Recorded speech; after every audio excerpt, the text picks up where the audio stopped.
we are going to hear from the wonderful, the awesome, the one who puts it down on a continuous basis for those who do not know, for those who think they might know.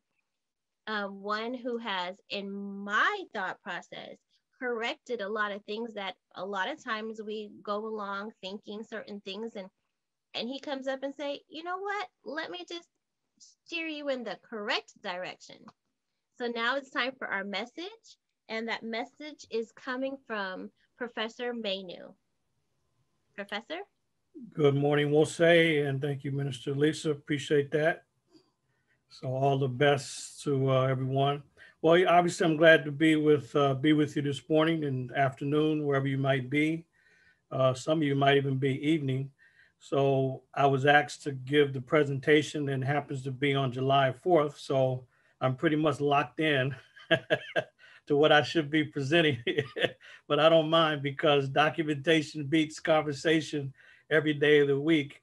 And there's a lot of misinformation and misdirection that takes place on a constant and regular basis. So, it's my task to really give you some insight about the mythology and the misinformation regarding the 4th of July being the date of American independence. It's very strange. America is a strange country with strange views. And, as some of you know, I've been able to travel quite a bit, and I've gone around the world, and America is as strange as they come, along with the parent country of England. So this is one of the only countries, along with England, that still talks about miles and yards and Fahrenheit. The rest of the world looks at it differently. They look at meters and centimeters and Celsius. But American arrogance and British arrogance, they really are intertwined, and that's one of the reasons why the misinformation about the 4th of July continues. So obviously my time is really short during the service. So I'm gonna share with you some slides and also get your input as well to see what your understanding is about one of the men associated with American independence. And so let's put this in some context. And so you should be seeing my slides. So I want to focus in the little time and a half on July 4th and the myth of American independence. So people are out popping firecrackers, doing fireworks, littering neighborhoods, breaking local laws, and they do it on the wrong day. So it's important for us to at least know that people are breaking the law at the wrong time, because this is not the date or the day of American independence. And so we'll give you a little bit of insight. As Minister Alicia mentioned, some of this you all know, but I want to go deeper and make some corrections because it's pretty easy to be misinformed, because sometimes, let's face it, you could go to the History Channel or the Discovery Channel or KQED or PBS and be misinformed by Pulitzer Prize winning historians that there's no possible way that they could defend their position if they're checked and challenged. So I want to give you ammunition and tools to check and challenge a lot of the misinformation that goes on. So obviously, we've passed Juneteenth, and there's a whole series of misinformation from Cinco de Mayo to Juneteenth, and now the 4th of July. So that's what I want to address today. And one of the books that I share with my students at Contra Costa College is a book by William Kelso, Jamestown, The Buried Truth, because he's a lead archaeologist that actually documented the original permanent English settlement, so that the birthplace of America in terms of a permanent English settlement or colony, it began right there in Jamestown, Virginia in May of 1607. So that's where the country was born. And it's interesting, it was just rediscovered in the 1990s. So for generations and for centuries, people did not know about the details of Jamestown. So this is relatively new in terms of the specifics that there is. I'll get to any questions later on here. Now, obviously the settlement is named after King James. So from James, we get James's Town or the town of James. And if anybody didn't know much about US history, they would know that it was settled by the English by the place names, such as Jamestown in Virginia. You have a whole region called New England, which means there was an old original England. There's New Jersey, because there's original Jersey. There's New York, New Hampshire, and you can go down the list of these settlements that are named after the English settlers. But it's important to know that the country was founded as a colony, not as an independent country, but as a colony, which was an extension of England in 1607. So Jamestown's a settlement within the original colony of Virginia, and that's where the country actually got its start. And you see on the map here, you see where Jamestown is located there in Virginia. So it's an interesting place to go because it hasn't changed very much in centuries. It's still pretty much the same basic environment when they had the plantations that it was like in the early 1700s. So Virginia's the first colony and there's 13. So you all know that there's 13 original colonies. Colonies, again, it's an extension of the home country. They're not independent. So if you do the math of the 13 colonies from Virginia all the way to Georgia, this is a 125-year period that it took to establish the original 13 colonies. And these colonies were run by white gentlemen, elitists. Today they're called one percenters. And these are the people that left England and they began to run colonies in the American environment. So they're still dependent and not independent. But during the American colony period, it's important to know that regarding Africans, that Africans were enslaved beginning in 1619. So if we do the math, when the colonies were first established in 1607, in the first 12 years, they began to dehumanize Africans with the bringing in of 20 some odd Africans in August of 1619. So at the very beginning, our path, our historical destiny in this area called the American colonies was very different. So from the very beginning, it had a dastardly past, a dastardly direction, because when Virginia was established, they went to war against the Powhatan. They enslaved Africans, and life was so rough for these Englishmen, they resorted to none other than cannibalism. And so it was a nightmare beginning for them, but it certainly was bad for Black people as well. And this enslavement took place over the next 2.5 centuries. And you notice that 1865 date, this is when the Civil War ended slavery, not Lincoln. Lincoln is overrated. And Lincoln himself knew and said very directly, he knew that he didn't end the Civil War, but yet we have people running around giving Lincoln credit for something that he did not and could not have done.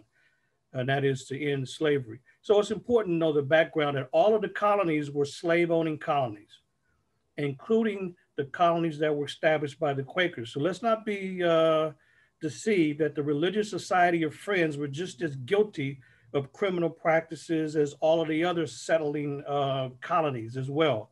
So William Penn, the founder, you see William Penn here on the right. Yep, it's the same Quaker Oats guy that you know about. They say that that's not really William Penn. They claim, the Quaker Oats people, that this is a generic Quaker. Well, it doesn't make any difference. Whether it's a generic Quaker or if it's William Penn, it's the same reality, that the Quakers who founded Pennsylvania, named after William Penn's father, they were engaged in the same practices. But today, if we didn't look beyond the record, the Quakers run around and claim that they have this great anti-slavery tradition. The question is always, since when? Not for the first 100 years. For the first 100 years, the Quakers were just as diabolical in their treatment of Africans as all of the other groups. And this is not up for debate, because William Penn himself, he bought and traded Africans in his Pennsbury estate a little bit north of Philadelphia. And his whole slave-owning families, just 2 years after the colony was established. The Carpenter families, the Dickinson, the Norris, the Claypool family, and their main settlement in Pennsylvania was none other than Philadelphia.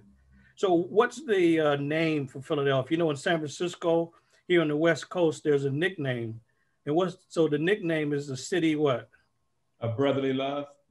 Well, for Philadelphia, but in San Francisco is a city by the bay. But yes, in Philadelphia, brother, absolutely, Malik, that Philadelphia is not a nickname when it's called the city of brotherly love. That is the literal translation of the word Philadelphia. It's two Greek words. And the two Greek words are philos, which means love, and adelphos, which means brother. So when you hear Philadelphia being referred to as a city of brotherly love, that is the literal translation, but the contradiction could not be more amazing. How can it be called the city of brotherly love when the brothers got no love? The brothers got no love at all. The city was based on the enslavement of Africans from the very beginning. So the Quakers are just as guilty in their criminal practices as anyone else. So I just wanted to point that out because it's pretty easy when it was convenient, when the Quakers joined the anti-slavery movement, to try to erase a century of enslavement, but we won't let them do it. So just keep in mind that their founding city, the name is absolutely contradictory because we know Africans were enslaved. The records are pretty clear that they were marched to the coast. Notice the man with the rifle, Africans bound together with different wooden contraptions, men, children, women, they all were sent to the coast under the threat of murder if they didn't go along with this. And they were sent to these structures on the coast, so-called slave castles, and then put on ships. Most of us are aware of that. But one thing we didn't know until recently is exactly where did the first Africans come from. There's no way that anybody can realistically and honestly talk about so-called American independence without looking at the overall context of what was happening in America at the time. It's not just white settlers from England and some who came from Ireland. We have to look at the whole picture and how it is the colonies were built. As Native Americans were enslaved and put on reservations, and Black folks, Africans, were brought in to build the colonies. But now we know, this is how new some of this information is, but now we know with this book by Tim Hashaw, The Birth of Black America, we now know, folks, the full story of exactly where the first Africans came from and what was their plight. We know that story only since 2007. And this is the context and foundation we need to understand in order to put the so-called 4th of July or the 4th of Whose Lie in context. So we know from the work of Hashaw, looking at the English records, the Spanish records, the Portuguese records, as well as what was happening in Southwest Africa, that the first Africans who arrived in Jamestown, Virginia in 1619, here's their origin.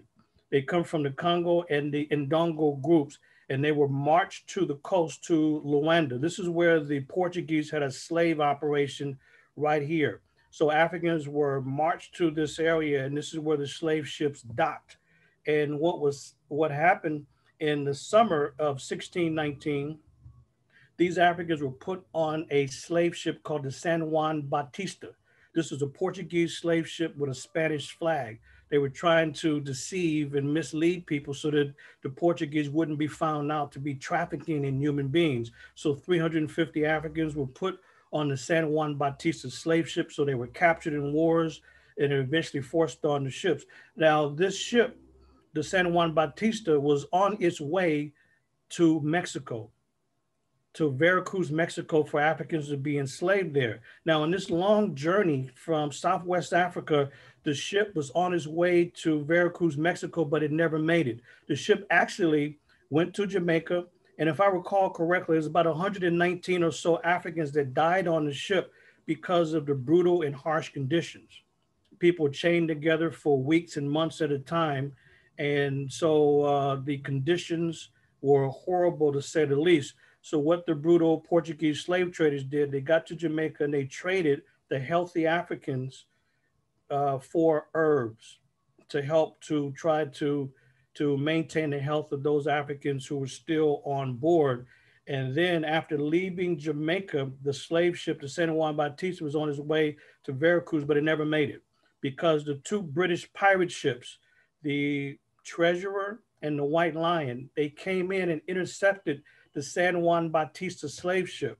So the British were using pirates as a way to take cargo from different slave ships and other ships on the high seas. So the two pirate ships, they overpowered the San Juan Bautista slave ship. And the record tells us that there were about 30 Africans put on the Treasurer and about 30 put on the White Lion. And these are the ships that left the Gulf of Mexico area after they overturned the slave ship, and they made their way to Jamestown, Virginia after the battle. And the first Africans arrived in Jamestown in late August of 1619. No one ever knew where they came from until recently. And there were no specific numbers because the English wanted to keep it as general as possible so that the Portuguese didn't know exactly who these pirates were. And they didn't want to link it to the British crown. But anyway, now we know the whole story. And that's how slavery began for Africans in the colony of Virginia and what eventually became the United States. So we know it's late August 1619. How many Africans were first dropped off? All we know is that there were, quote, 20 and odd. 20 and odd. That means 20 something. We don't know the exact number, but we do know what happened when these pirate ships emerged. And so here's Jamestown. And if you ever go to Virginia, if you can find Richmond, Virginia, I would say it's a 45-minute drive to Jamestown. And that's where the first settlement was established. And that's where Africans were first brought. So it was a brutal system. Africans ran away on a regular basis. Here's a runaway ad by Thomas Jefferson himself, the third US president. This is an ad to try to capture a brother in his mid-30s named Sandy. So lots of people ran away. Other people were organizing. And when they were organizing, there were all kind of brutal contraptions to make sure that Africans could not teach and could not learn and teach letters, as they called it, reading and writing, and certainly not speaking to organize. So you see contraptions like this, but there was a lot of revolts, many slave revolts. So it's incorrect for someone, I know a lot of you all don't call them the slaves. It's disrespectful and it's inaccurate. They're not the slaves, they're Africans who happen to be enslaved. So it's best to call them enslaved Africans. Herbert Aptheker, in his classic book, American Negro Slave Revolts, he argues that there was more than 250 organized revolts. That's what he argues. Herbert Aptheker, this is a classic. So everybody studying African-American experience, they study this book because of the work of the historian and scholar Aptheker. And anyway, so let's get to, that's some of the background that's important. Now, what about the American colonies and the white folks and how they were experiencing this situation in the colonies? We know Africans and Native Americans had to struggle for independence, but what about those 13 colonies? This leads us to the American Revolutionary War. And then please take a look at the date, the years. If you do the math, this is an 8-year war when the American colonies were fighting against Britain to become an independent nation. And you can say anything you want during the war. It doesn't matter. What happens is at the end of the war. So in the middle of this war, the second year, actually, the American colonists, the gentlemen, the elitists, the one percenters, they decided that they didn't want to fight to just be respected. They now wanted to fight to become an independent country. And this is why the document called the Declaration of Independence was issued. It was issued as an announcement, as a formal statement to the British government, the British citizens, to the French, and to the American citizens that the American revolutionaries were now fighting not to just be given a voice in the British government system, but they were now fighting to become an independent nation. And this is why they issued a statement. This did not end the war. This was just a statement of intent, a statement of goals. So let's take a look at the timeline, just so we can put this in context. So what led to the American Revolution is this. There was a 7 Years' War. This was a war just quite simply to control and dominate all of North America, all of the what we now call the US and Canada. So fighting in the war were the British, the French, the Spanish. They were all fighting to control all of the land. So it's called the 7 Years' War. Sometimes people call it the French and Indian War. Same war, but you really want to know why they call it certain things. They call it the 7 Years' War because people are referring to the second phase of the war. Now, if you take a look at in blue, the years 1754 to 1763, that's not 7 years. It's actually what? 9 years. But it's called the 7 Years' War because people are referring to the main conflict when these countries were fighting to control the entire area. And then sometimes people call it the French and Indian War because these groups linked up to fight against the British. Either way, the war ended in 1763. And as I'm sure many of you know, just about every war ends with a treaty. A treaty is simply an agreement between two or more parties. So what ended the 7 Years' War is the Treaty of Paris, because it was signed in Paris. And what this did was gave Britain a lot of land west of the Mississippi River. So Britain was quite successful in this fight for control of North America by gaining a lot of territory, but it also had problems because war is costly. So the British gained land after the 7 Years' War, but also gained a debt. Do you know what the debt was? The debt for the British was 145 million British pounds. That's a lot of money then, and it's even a lot of money now. So the British gained land, but they also gained the debt. So what the British decided to do is to tax the American colonies. Hey, we fought for you. We fought for your independence. We fought for control of North America. Now you pay. So for the next 10 years, King George III and the British Parliament imposed a series of laws on the American colonies without their input. So this 10-year period, right after the 7 Years' War, now the British are trying to pay off the debt from the war, and they didn't get any input from the American colonists. So the colonists had issues. They said, look, taxation without representation is tyranny. In other words, you elitist, you tax us in the American colonies, but we have no representation in the British Parliament to give our point of view. And we consider this to be tyranny or one-sided rulership. So the Americans, whenever a law was passed, like the Stamp Act, the Tea Act, the Sugar Act, whatever the acts were passed in order to raise money, the Americans, they protested. And this became their slogan. Eventually, all they wanted to do is this. The American gentlemen, the American elitists just wanted to have input in Congress. That's it. I mean, in the British Parliament. That's it. They just wanted input.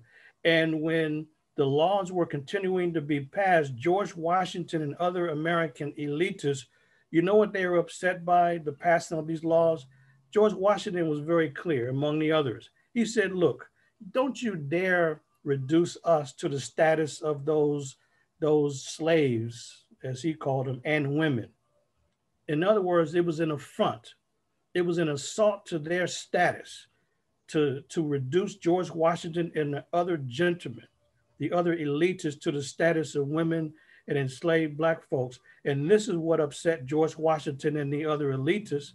They were upset and said, look, we're gentlemen as well. We just happen to be in the colonies, and we need to be respected as people in the same genteel or upper class. And they all looked down on commoners. They all did. There was no exceptions to that.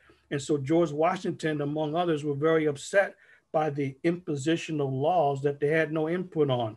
So, but initially they just wanted to stay connected to the British, to the British system, but be respected. And that's all they wanted. But the conflict continued because laws were continuing to be passed. Eventually, in April of 1775, the American Revolutionary War broke out. And even then, the American elitists just wanted to have input in the British decision-making. They were appealing to King George III. But you know what? The next year they said, enough's enough. We now are fighting to become an independent country. And this is when they issued the Declaration of Independence. And it was agreed to by all the colonies on July 4th, 1776. This is not the date of American independence. This is the date in which they issued a written statement explaining what they were fighting for. Documents like this don't end a war. People make all kinds of comments before a fight, during a fight, but keep in mind, that don't make no difference. Think about all of your experiences when somebody's making a whole lot of pronouncements of what they're gonna do to somebody. They say, I'm gonna beat you, and they get into colorful language about what they're gonna do to somebody, and they do it on the yard. They do it with mixed martial arts, boxing. You know what? None of that matters. The only thing that matters is not what you talk about before the fight, during the fight. You can make any pronouncement you want. The only thing that matters is what happens at the end of the fight. So notice that the document was issued in 1776, but do the math. How many years more did the war continue? Another what? 7 years. Absolutely. Another 7 years, these Americans had to fight to realize their goals and objectives. So the Declaration does not give the American colonies their independence. It's just a statement of goals, a statement of objectives, a statement of intent. It is foolish and insane for someone to run around talking about this is the Independence Day. There's no independence. Nobody recognized the American colonies as independent. They knew they weren't independent, so they still had to fight it out, literally for another 7 years. And in fact, Britain didn't stop the war. They didn't slow down the war. And they had to eventually negotiate it into the war. And this war did not end until there was another treaty signed. And that treaty was obviously in 1783, but let me give you the absolute birth date of America. This is the birth date of the United States of America, not July 4th, 1776, but is when the Treaty of Paris was signed. And it's not the same one in 1763. Now we're talking 20 years later. This, folks, is the absolute unmistakable date of American independence. You're looking at it right now, September 3rd, 1783. This is the universal, undisputed date when the American colonies became officially known as the United States of America. So for anybody to be out there breaking the law, being a public nuisance with litter all over the place, with fireworks and all of that on July 4th, tell them to break the law on the right day. If you're going to be a foul of the law, at least get the history straight. They should be out there violating the law on September 3rd. And by the way, there's no debate, there's no discussion about this. Look at the official sources. What are the official sources, you might ask? Well, what about whitehouse.gov? Treaty of Paris, that's what gave the American country its birth. Look at whitehouse.gov as a resource. Or what about the Library of Congress's website? It's LOCs for Library of Congress, LOC.gov. Or what about the National Archives? Well, archives.gov. So look at it, archives.gov, LOC.gov, whitehouse.gov, September 3rd, 1783. This is the unmistakable birth date of America. This is the true Independence Day. You might say, well, Professor, why is it that people are running around on July 4th? Well, I'm glad you asked. Two reasons. Number one, ignorance. And number two, arrogance. America is absolutely arrogant. Some of these people know that that's the wrong date. And in fact, when the Declaration was issued in 1776, soon after that, some of the colonies began to celebrate and use that and pop off fireworks and arms and celebrations and rum and brandy and acknowledging July 4th. In fact, everybody didn't even agree to July 4th. John Adams, one of the so-called founding fathers, he said it was July 2nd because that's when the Continental Congress agreed to the document. But the reason why people say July 4th is that's when all of the colonies agreed to it. So yes, the document is important only because it pinpoints when the shift in the war began, from just being involved with British decision-making to now fighting to become an independent country. So it's one thing to fight for input, something else to fight to become an independent country. So the document is valuable for that reason, but certainly not based on giving the country its independence. That took place September 3rd, 1783 with the Treaty of Paris. There's no debate, there's no discussion. It's the absolute birth date. Now, in terms of this document itself, July 4th, 1776, it's quoted quite often. And it's the second paragraph actually that is the most important. This is the one that's it's the most quoted, it's the most referred to, it's the longest, and it's certainly the most important. So this paragraph starting here, let me give you a close-up. When they say that we hold, now who is we? The people are part of the Continental Congress. The Continental Congress, this was a group of 56 white men, elitists, who decided that they were going to shift from wanting to be included in the British Parliament to now fighting to become an independent nation. So when they agreed to this, these 56 men, that we hold these truths to be self-evident, that all men are created equal and endowed by their creator with certain inalienable rights, and among these of life, liberty, and the pursuit of happiness, what they're arguing is that it is their God-given rights that they cannot be separated from, that gives them not only life itself, but liberty and the pursuit of happiness. It used to be the pursuit of property. It used to be property. They changed it to the pursuit of happiness. And this is the crux of their argument of why they should be supported. Then they go on to say that whenever any government becomes destructive of these goals, then it's the right of the people to rise up and overthrow that government. This is the crux. This is the main position they're taking. And so these men, by the way, almost all of them were slaveholders.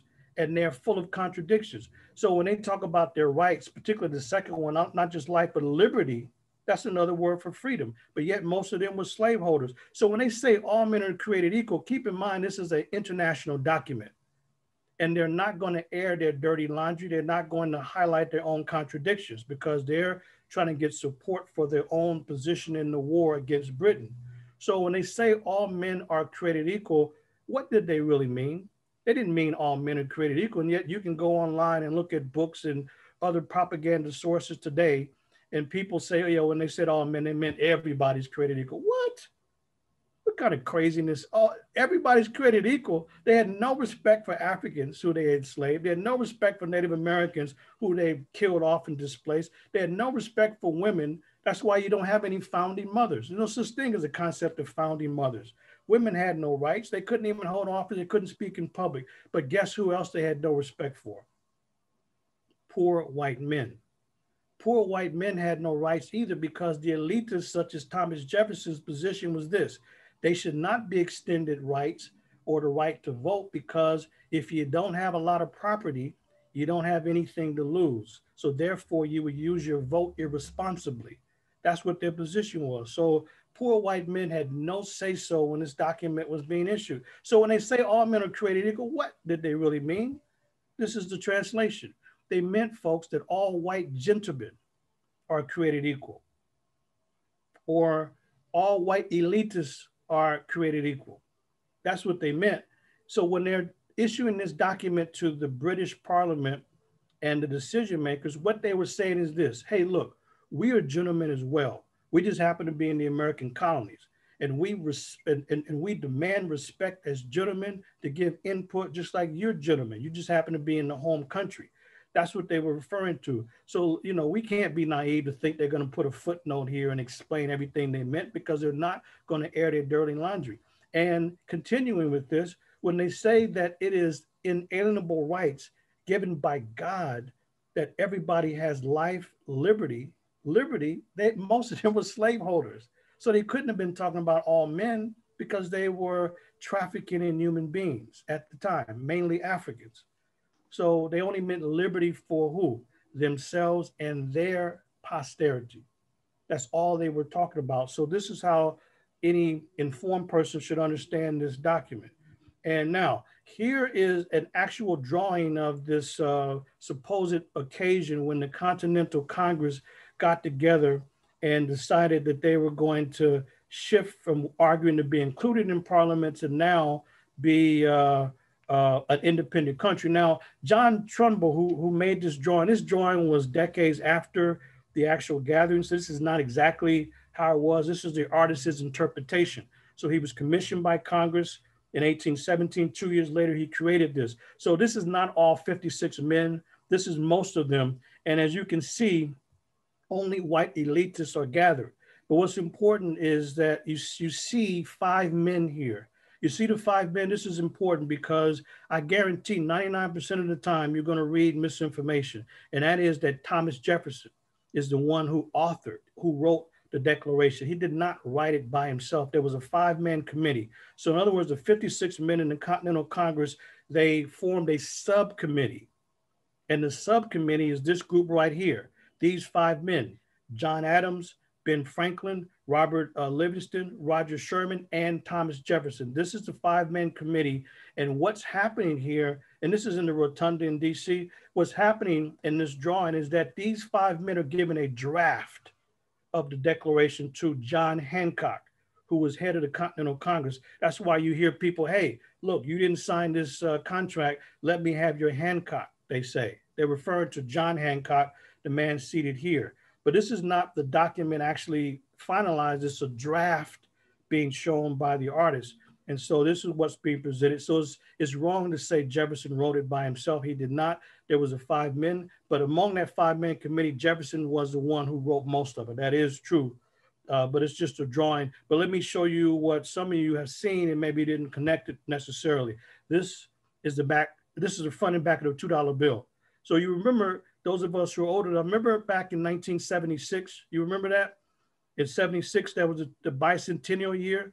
remember folks, white folks running around with Uncle Sam shirts, Uncle Sam hats, Uncle Sam pants and all of that. And $2 bills were common. So instead of the $1 bill, you were given a $2 bill. Now you can get a $2 bill, but you have to ask the bank for it. You know that, right? So why do people keep $2 bills? For quote unquote good luck. And every time I have a class, there's always at least one or more students that have the $2 bill. And so who's on the front? This is none other than Thomas Jefferson. Now on the back, if you have a $2 bill on the back, it's the same drawing that I showed you, the rotunda, the center rotunda. This is on the back of the $2 bill. Now, if you have this on the back, you have a newer $2 bill. The older ones have Thomas Jefferson's estate, the Monticello estate in Virginia. And you know, Jefferson was a slaveholder. He owned about 600 human beings, 600 Africans during the course of his lifetime. But anyway, so you got the $2 bill there associated with Jefferson, who was one of the most prominent of all of the slaveholders. And now, let me also broaden this understanding of the Declaration and American Independence. Now, if we go a little bit south to the Caribbean, we have to look at what country relates to Jefferson as a president and the Declaration? Haiti and the Haitian Revolution. So let's take a look at Haiti and how it relates to Jefferson and this idea of American independence and the Declaration of Independence. So, all right, so Thomas Jefferson and the Haitian Revolution. I want to just wrap this up by putting this in a larger perspective here. So Jefferson and the Haitian Revolution. So when did the revolution in Haiti take place? What was the 13-year uprising in Haiti? And it's interesting. So there was about 500,000 people enslaved in Haiti. So there were white folks at the bottom of the society. There were a lot of interbreeding and mixed groups, but there were enslaved Africans. And eventually during this revolution, which began in 1791, as many of you know, there's the Toussaint Louverture and Dessalines and the great priest Boukman. They led the revolution. They went to the mountains in Haiti and they waged revolution. And the reason why most people in America, in their ignorance, they're afraid of voodoo is because the Haitians used voodoo with Boukman and the other spiritual leaders. When they were waging war to overthrow slavery in Haiti, they used voodoo as the weapon to overthrow the slave masters and slave traders. And that's when the French and the Americans and the British made voodoo negative. So now when somebody says voodoo, people run off thinking someone get a voodoo doll and all this other nonsense. But nevertheless, it was Toussaint Louverture that rose at the head of the revolution. And what's interesting about the Haiti Revolution is that it was influenced by the French Revolution that took place in France, but it also was influenced by the American Revolution. And guess what? The Haitians issued their own Declaration of Independence, and they were inspired by the American Declaration of Independence. And notice when Haiti becomes independent, 1804. So who was the president when Haiti issued this declaration and eventually becomes an independent nation? In fact, Haiti became the first independent Black nation in the entire Western Hemisphere. The first. They overthrew the slave system. They defeated the French and Napoleon and created an independent nation run by Black folks in Haiti.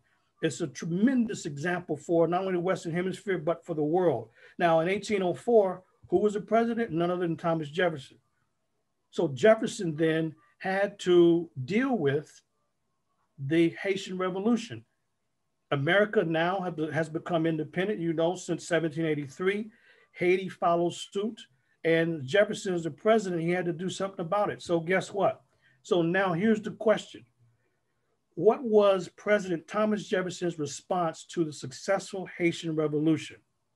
So I want you to think about it, and I'm not able to do a poll.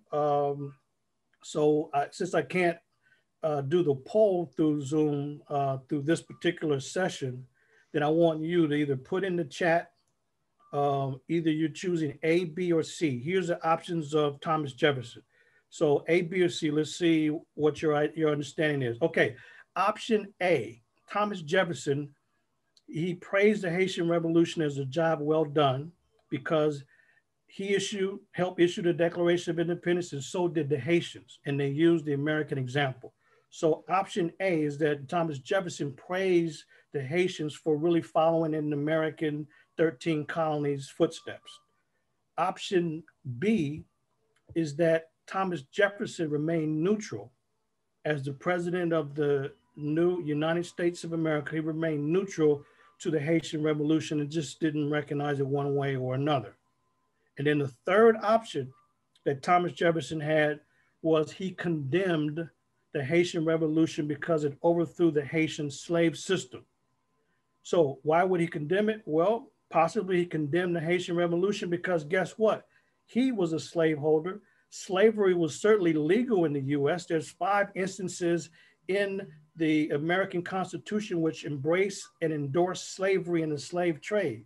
So if slavery is overthrown in Haiti, it may be overthrown in Jamaica and then eventually overthrown in the United States. So either Jefferson condemned the revolution, he remained neutral, or he praised it because they did what he had done. So I'll give you about 30 seconds. And what's your position? Did he take option A? Did he take option B? Or did Thomas Jefferson, the 3rd US president, choose option number C? So Brother Bill, if you could, since you're always diligent, if you can tally up whatever you might see there in the chat. And if some of you are not on the chat or whatever it is, then just kind of mark it down, because I don't want anybody changing after the fact. So yeah, that's the one I chose. No, documentation beats conversation. We're not gonna let you change. Yeah, hey, you can't change your answer after the fact. Hey, we got to control the quiz here. So put it in the chat, whatever you think, A, B, or C. And if you're not able to do the chat right now, just write it down. And then I'm gonna check your paper out later. I'm gonna have you put it up to the screen so you don't switch your answers. And Brother Richard, I see you. Good to see you, brother. Lundy, good to see you. Thank you. Thank you, good brother. All right. Okay, a few more seconds, folks. So either A, B, or C, and then let's see what you all came up with, and then we'll give you the answer. All right, so here it is. These are the results to what Thomas Jefferson did. All right, it's B. He remained neutral concerning the Haitian Revolution. You know why? Because he couldn't praise it, because if he praised the Haitian Revolution, then therefore he would be in absolute public contradiction as a slaveholder himself.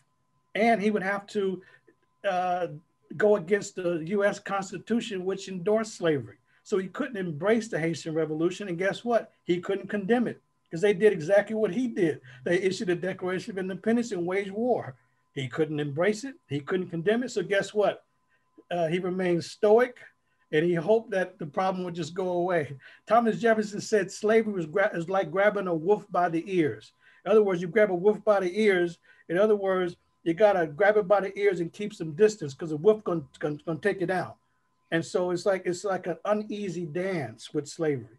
And Jefferson knew what he was doing was wrong. The man said, if there's a God, we're in serious trouble. He knew what he was doing was foul. So how many of you had B? So Brother Bill, I guess you're keeping it honest there in the chat. All right, I won't check it right now, but B's the correct answer. Okay, Cassie, you have my class, so you cheated. I'm gonna discount your. Anyway, okay. So anyway, I think C is what he was really thinking. Well, yeah, okay. That's a footnote. I'll give you that, but he was thinking C, of course, but he had to choose B because he's an ultimate politician, to say the least. Now, condemning this phony and fake Declaration of Independence, Brother Desmond addressed some of it, but it's the famous Frederick Douglass speech, July 5th, 1852. Now, he gave the speech in Rochester, New York, and it was the Ladies' Anti-Slavery Society. And so Frederick Douglass called it, "What to the Slave is the 4th of July." Now, for Douglass, his position was this: why do you invite me to your celebration? Douglass thought that these people were inviting him to make a mockery of him. Here it is, Frederick Douglass, born in slavery in Baltimore. He could only see his mother at night when she would escape and have to travel 12 miles to see him. He didn't know who his father was. He thought it was probably one of the slaveholders. And the man had to fight Mr. Covey and eventually escape from slavery. And then he becomes an anti-slavery activist, and they invite him to give some credence and credibility to the 4th of July. So he let them have it. My question, what were they thinking? Why would they invite the great Frederick Douglass to a 4th of July celebration? And so he said, what to the slave is your 4th of July? He said, I answer, a day that reveals to him more than all other days in the year the gross injustice and cruelty to which he is the constant victim. To him, your celebration is a sham, your boasted liberty an unholy license, your national greatness swelling vanity. Your sounds of rejoicing are empty and heartless, your denunciation of tyrants brash-fronted impotence, your shouts of liberty and equality hollow mockery, your prayers and hymns, your sermons and thanksgivings with all your religious parade and solemnity are to him mere bombast, fraud, deception, impiety, and hypocrisy, a thin veil to cover up crimes which will disgrace a nation of savages. There is not a nation on the earth guilty of crimes more shocking and bloody than are the people of the United States at this very hour. That is Frederick Douglass in his mid-30s letting his enemy have it. You're gonna invite me to your celebration, but it's not only Douglass, which is one of the most famous speeches in the history of the country. You know another famous speech that gets overlooked that mentions this phony and fake Independence Day? What Dr. King said on October 28th. Let's not overlook that Black orators, Black activists have always challenged the fake and phony Independence Day. July 4th is a fraudulent day. It should be September 3rd, if anything. But what did Dr. King say in his famous I Have a Dream speech? He said that Black people were in DC to dramatize a shameful condition, and that 100 years after the Emancipation Proclamation, Black people still are not free. And he condemned the condition that Black people were still in America. So he, Dr. King, in the tradition of Frederick Douglass, condemned this independence nonsense that is only on paper. And so anyway, I just wanted you to know, in addition to what you already knew, that 4th of July is a fraudulent day. Nothing happened other than a statement of intent, a statement of goals, but it is a Treaty of Paris on September 3rd, 1783 that gave the 13 colonies their birth as the independent United States of America. And we need to teach the community and the nation to stop the fraud, because you issued a statement that had nothing to do with the reality that you still had to fight a whole nother 7 years. So the 4th of July and the myth of American independence. So I've given you all, just some context to understand the fraud and hypocrisy of this day of people celebrating the so-called birth date. And just one other quick thing is that there's virtually no other countries in the world that celebrate their Independence Day on an ideal that had not come to fruition. Everybody else, just about every nation, I don't know any other examples, I'm gonna say just about every nation in the world, they celebrate their Independence Day on the date that they became independent, but the US is different. It's a different kind of animal out there. Even the Philippines, they were celebrating their independence on July 4th, 1946, when the US ceased to occupy the Philippines as a territory. Now they call it Republic Day on July 4th, but that's the date they became independent. That's true across the board. And so America is very different. Why do people focus on July 4th? As I've already mentioned, because of ignorance and arrogance. So thank you very much, Wolsey and the extended community. I simply wanted to give you some insight about the day of fraud. So thank you very much.